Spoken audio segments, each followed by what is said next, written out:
কখনো কি এমনটা ভাবা যায় যে একটা সাধারণ সর্দি কাশির পর আমাদের নিজেদের শরীরেরই রোগ প্রতিরোধ ব্যবস্থা ভুল করে কিডনিকে আক্রমণ করতে পারে? হ্যাঁ, ঠিক এইটাই ঘটে আইজিএ নেফ্রোপ্যাথিতে। এটা বেশ কমন একটা কিডনির রোগ, কিন্তু বেশ গুরুতর। আর ভালো খবরটা হলো এর চিকিৎসায় সম্প্রতি দারুণ কিছু পরিবর্তন এসেছে। চলুন আজ এই ব্যাপারেও একটু গভীরে যাওয়া যাক। তো আলোচনাটা শুরু করা যাক একটা সংখ্যা দিয়ে, 40%। হ্যাঁ, 40%। দেখতে তো খুবই সাধারণ একটা সংখ্যা, তাই না? কিন্তু এর পেছনে যে গল্পটা আছে সেটা বেশ গুরুতর। আর সত্যি বলতে এটাই আমাদের আজকের আলোচনার মূল কারণ। এই 40% হলো সেই সব মানুষের সংখ্যা যাদের আইজিএ নেফ্রোপ্যাথি ধরা পড়ার পর কিডনি পুরোপুরি ফেল করার ঝুঁকি থাকে। আর চিন্তার বিষয় কি জানেন? এটা অনেক ক্ষেত্রেই খুব দ্রুত ঘটে।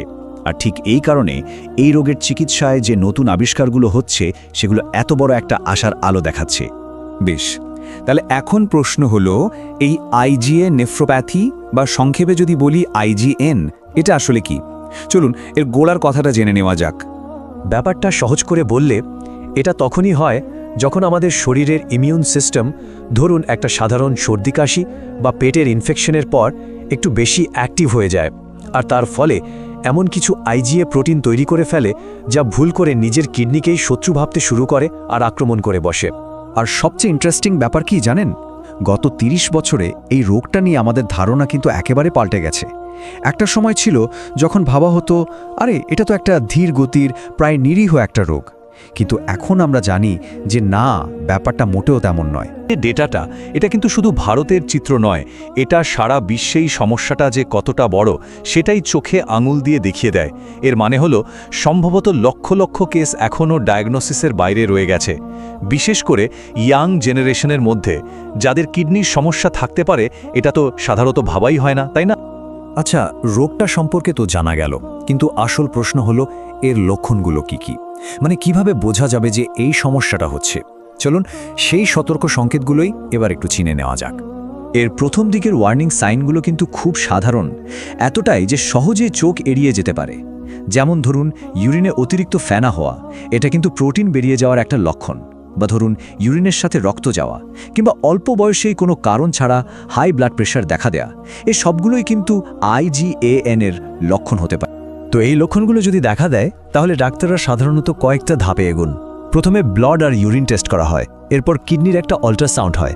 কিন্তু রোগটা যে আসলেই আইজিএন সেটা 100% নিশ্চিত করার জন্য সবচেয়ে জরুরি পরীক্ষা হলো কিডনি বায়োপসি।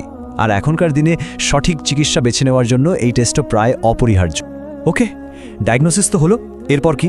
এরপর অবশ্যই চিকিৎসা। চলুন প্রথমে সেই সব চিকিৎসা পদ্ধতি নিয়ে কথা বলি যেগুলো বছরের পর বছর ধরে ব্যবহার হয়ে আসছে, মানে যেগুলো হলো বেসিক লাইন অফ ডিফেন্স। এখানে চিকিৎসার মূল লক্ষ্যটা কিন্তু খুব সিম্পল, কিডনির ওপর থেকে চাপ কমানো। এর জন্য ফার্স্ট লাইন ট্রিটমেন্ট হিসেবে ব্লাড প্রেশারে কিছু ওষুধ যেমন এসি ইনহিবিটার্স ব্যবহার করা হয়। আর এর সাথে সাথে এখন SGLT2 ইনহিবিটার্সের মতো নতুন জেনারেশনের ওষুধও ব্যবহার হচ্ছে। এগুলো ইনফ্ল্যামেশন বা প্রদাহ কমায় আর কিডনিকে এক্সট্রা প্রোটেকশন দেয়। কিন্তু আসল এক্সাইটিং খবরটা কিন্তু অন্য জায়গায়। এই পুরনো ট্রিটমেন্টগুলোর বাইরে গিয়ে আমরা এখন টার্গেটেড থেরাপির একটা একেবারে নতুন যুগে পা রাখছি। এমন থেরাপি যা একদম রোগের গোড়ায় গিয়ে হিট করতে পারে। এই নতুন আবিষ্কারগুলোর মধ্যে প্রথমটা হলো বুডেসোনাইড। এটাকে একটা স্মার্ট স্টেরয়েড বলা যেতে পারে। কেন স্মার্ট? কারণ এটা পুরনো স্টেরয়েডের মতো পুরো শরীরে ছড়িয়ে না পড়ে শুধু সেই জায়গাটাই টার্গেট করে, মানে আমাদের অন্ত্র বা গাটে, যেখান থেকে এই রোগের শুরু বলে মনে করা হয়। আর এর ফলে কি হয়? মারাত্মক সাইড এফেক্ট ছাড়াই ইনফ্লামেশন কমানো সম্ভব হয়। আর দ্বিতীয় যে বড় ব্রেকথ্রুটা এসেছে সেটার নাম হলো স্পারসেন্টান। এটা একটা একেবারে নতুন ধরনের নন স্টেরয়েড ওষুধ। এটার কাজ করার ধরনটা একদম আলাদা। এটা সরাসরি কিডনির যে ছাঁকনি বা ফিল্টারগুলো আছে সেগুলোকে রিপেয়ার করে আর প্রোটেক্ট করে। ফলে ইনফ্লামেশনও কমে, আবার প্রোটিন লিক হওয়াও বন্ধ হয়। তবে একটা কথা কিন্তু মনে রাখতে হবে, এই যে এত নতুন ওষুধ, এত অ্যাডভান্স ট্রিটমেন্ট, এগুলো একাই কিন্তু সবটা নয়। এই লড়াইয়ে যিনি রোগী তার নিজের ভূমিকাও কিন্তু সমান জরুরি। এটা একটা পার্টনারশিপের মতো। খুব সাধারণ কিন্তু দারুণ কাজের কিছু অভ্যাস আছে, যেমন সপ্তাহে অন্তত 5 দিন আধ ঘন্টা করে ব্যায়াম করা আর খাবারে লবণের পরিমাণ যতটা সম্ভব কমিয়ে আনা। এই ছোট ছোট পরিবর্তনগুলো সরাসরি কিডনির ওপর চাপ কমায় আর ট্রিটমেন্টকে অনেক বেশি এফেক্টিভ করে তোলে। আর সবকিছুর ওপরে যেটা সবচেয়ে জরুরি সেটা হলো ডাক্তারের সাথে নিয়মিত ফলো আপে থাকা, কারণ সময়ের সাথে সাথে রোগের অবস্থা বদলাতে পারে, আর তখন যদি ঠিক সময়ে চিকিৎসাটা অ্যাডজাস্ট না করা হয় তাহলে কিন্তু অনেক দেরি হয়ে যেতে পারে, আর তখন হয়তো আর কিছুই করার থাকবে না।